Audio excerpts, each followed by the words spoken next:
Picture yourself as the architect of the globe's most formidable empire. Your defense spending dwarfs every rival for 3 decades.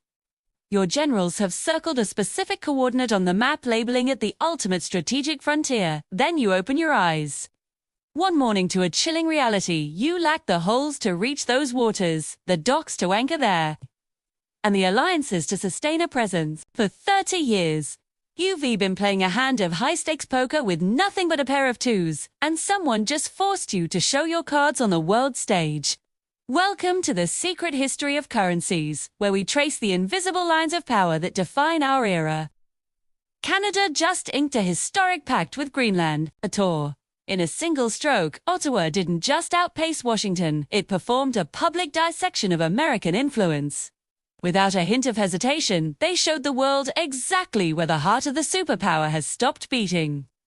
Mark Carney stood a nuke, flanked by the leaders of Denmark and Greenland. It was a trio that signaled the end of an era. Every word of their declaration was a calculated surgical strike against the very problems the previous American administration tried to solve with bluster and buyout offers. This partnership is built on 5 pillars, each a sharp reminder of a vulnerability the US ignored. First, they've launched a critical minerals alliance. Canada and Greenland are merging their strengths to create a powerhouse for rare earth processing. Canada provides the industrial backbone they've spent 2 years perfecting in secret. Greenland provides the raw earthsome of the largest untapped deposits in existence. Denmark provides the capital and a gateway to the European market. Importantly, the output is already promised to Europe, Japan, and South Korea, bypassing China entirely. Understand the gravity here, the monopoly Washington wanted to break by buying Greenland is being dismantled through a handshake with Canada. Same minerals, same goal, but through cooperation rather than coercion. The second pillar is the physical railroad of the North Deepwater shipping infrastructure. They are expanding ports at Nuuk and Ilulissat on the Greenlandic side, while simultaneously building massive facilities at Churchill, Iqaluit and Pond Inlet in Canada. These are unjust docks. They are the toll booths for the trade routes that will emerge as the polar ice vanishes. Third, they are creating a unified defense and surveillance net. This is just a local patrol. It's an Arctic architecture that links Canada and Denmark with the Nordic heavyweights, Norway, Finland, and Sweden. It's a shield that fits perfectly within NATO, but crucially does not require a single maritime ship to function. Fourth is the steel. Canada is commissioning an accelerated fleet of 8 Arctic vessels, including heavy icebreakers and patrol ships, too. While Denmark adds more to the tally. Within 5 years, this combined force will exceed 15 specialized ships. Finally, they are establishing joint research and indigenous frameworks. By investing in the people and the environment of the North Canada and Greenland, are positioning themselves as the only legitimate guardians of the Arctic. They aren't just talking about the region, they are living in it.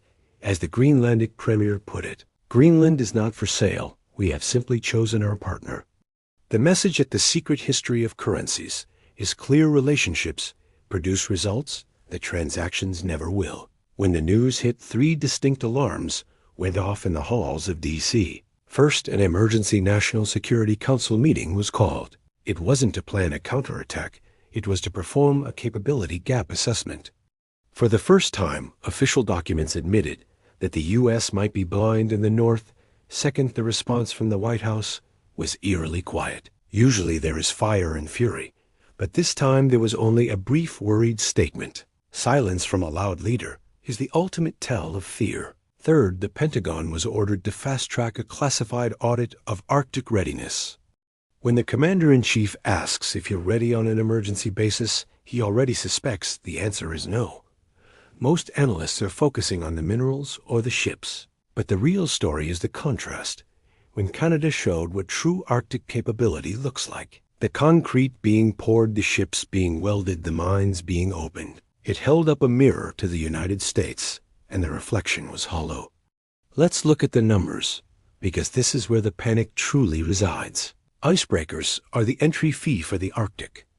Without them, you cannot move fuel, you cannot protect trade, and you cannot hold territory. Russia has over 40 icebreakers, including nuclear monsters, that can crush through the thickest ice year-round.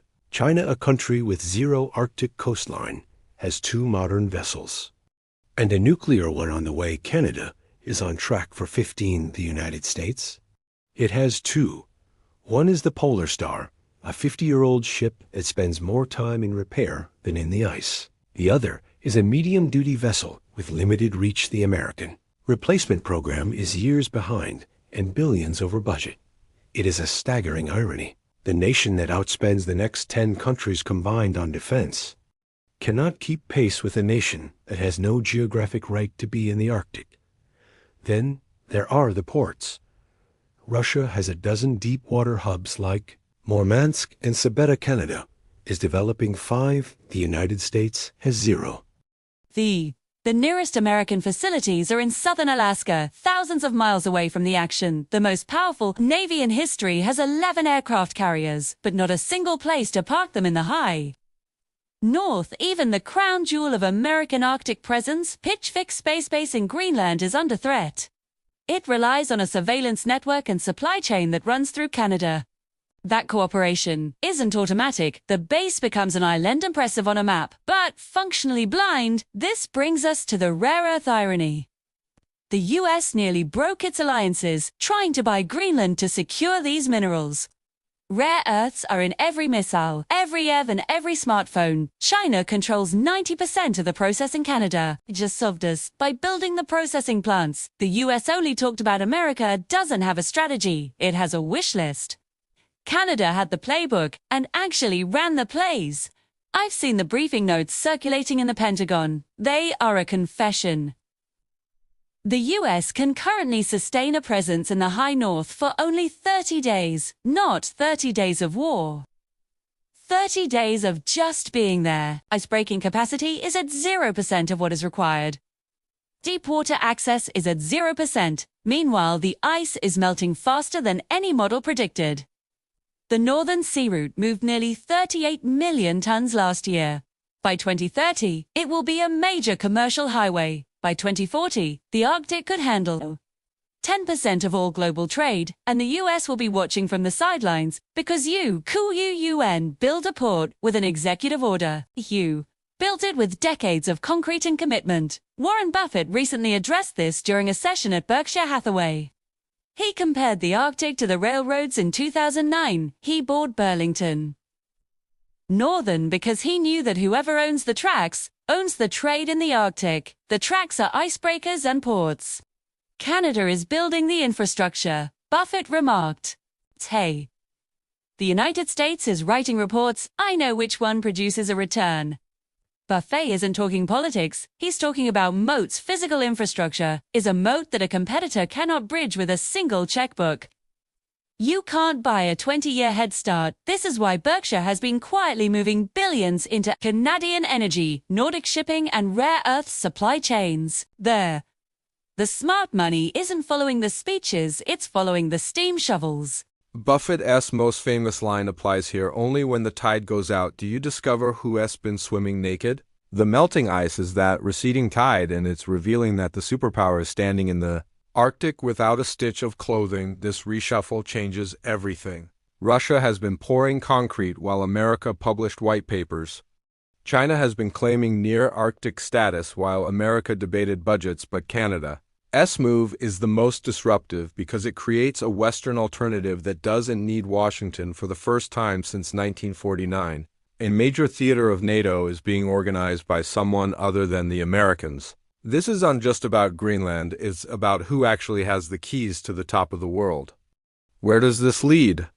One path is humility. The US accepts a junior role and joins the Canadian-led framework. Another path is escalation. DC tries to bully Ottawa through trade wars, fracturing the alliance and giving Moscow a massive opening. The third is a cold reset. The US concedes the Arctic for this decade and tries to leapfrog into the technologies of 2050. None of these options are safe.